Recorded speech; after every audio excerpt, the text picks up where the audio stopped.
Dans cette société où désormais tout ou presque est interdit aux clowns, vous verrez, la tentative de suicide sera demain punie de mort. Malgré tous les efforts citoyens qu'il a fournis, notamment avec Choananas, notre ami franco-négro antisioniste d'origine camerounaise Dieudonné n'ira pas en prison. Mais ça, on lui refuse. Et dire, mes frères, qu'il y en a encore parmi nous qui osent jeter le discrédit sur cette grande et noble institution qu'est l'autorité judiciaire de la nation. Alors que partout se vit cette bassesse immonde qui consiste à affirmer vilement que la relaxe en France est le privilège du blanc, de l'arien, et qu'à l'inverse, lorsque l'accusé est noir, il est sûr et certain de goûter aux joies de l'incarcération. La justice du pays des droits de l'homme continue de refuser l'accès à ces Français qui est, je le rappelle, d'origine camerounaise. Ce qui est déjà répréhensible en soi, n'est-ce pas? En effet, d'une se demande pour venir me voir et d'autres ont été refusés.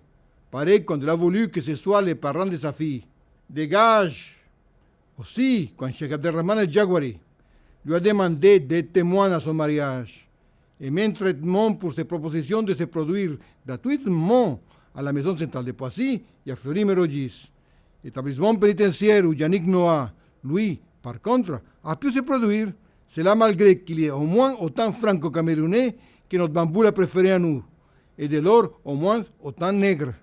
Eh bien, ce mardi 27 novembre 2012, 100 ans en toute logique après le naufrage du Titanic, pour Chaud Ananas, cette reprise de Chaud Cacao, que nous l'avons écrite avec Robert Forisson et des amis détenus comme moi, mais plus irrécupérables encore, eux, puisqu'ils sont juifs, c'est uniquement une simple amende, une toute petite amende de 20 000 euros seulement.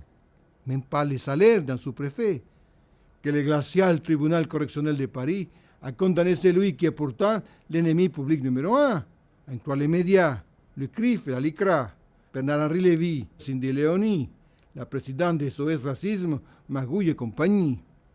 Quelle honte! Face à un tel laxisme, camarades, nous devions de réagir.